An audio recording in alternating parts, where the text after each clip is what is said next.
Please एवढं एकच आहे ना गावामध्ये मित्रांनो. या ठिकाणी तुम्ही पाहू शकता आज आपण एका मठावर आलेलो आहोत. याला मठ म्हटलं जातं. या ठिकाणी निस्पुरी गोसाई राहत असायचे. बरोबर आहे आजोबा? बरोबर. तर तुमचं नाव सांगा. किसन सोळंके शेषराव, आपलं किसन शेषराव सोळंके. तर सोळंके साहेब एकदम सुंदर आणि पुरातन पद्धतीची ही इमारत आज तुमच्यामुळे आपल्याला पाहायला मिळत आहे.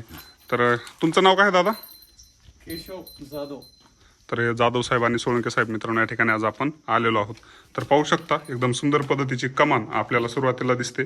तर अशा पद्धतीची एकदम हिट अँड फिट पद्धतीची आपल्याला लादणीही पाहायला मिळत आहे.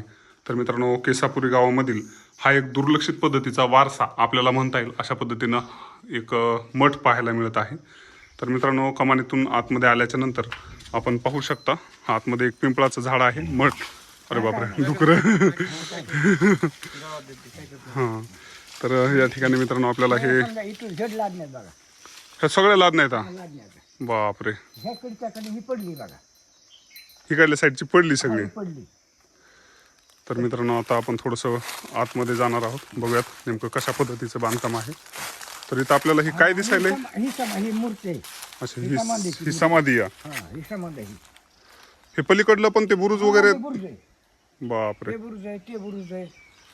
खूप मोठा मोठं आहे. हा. पाहू शकता मित्रांनो आज आपण केसापूर गावामध्ये आल्याच्या नंतर हे सुंदर पद्धतीचं दृश्य पाहत आहोत. याच्यामध्ये वटवाघुळी आहेत वाटतं. वटवाघुळीत वाटतं याच्यात. काय नाही लादण्याचा. काय नाही आम्ही येतो मदत. तसं काय भीती नाही. तुम्ही जातात का? भीती नाही काय. आम्ही तर वटवाघूळ.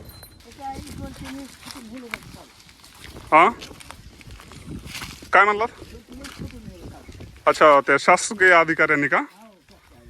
बरं बरं करतील काहीतरी करायलाच पाहिजे त्यांनी बी. तर मित्रांनो आतल्या साईडमध्ये लादणीमध्ये आल्याच्या नंतर आपल्याला निस्त्य वटवाघुळी दिसायला लागले त्या ठिकाणी.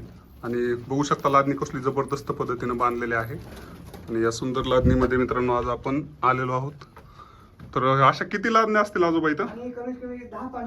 10-15 लादण्या. तर आज आपण मित्रांनो केसापुरीच्या मठावर आलेलो आहोत आणि खूप सुंदर पद्धतीचं हा मठ आपल्याला पाहायला मिळालेला आहे. किल्ल्यासारखंच आहे ना. मशाली फिशाली लावायची जागा आहे ना ती. तर पूर्णपणे गवत वाढलं याच्यावर.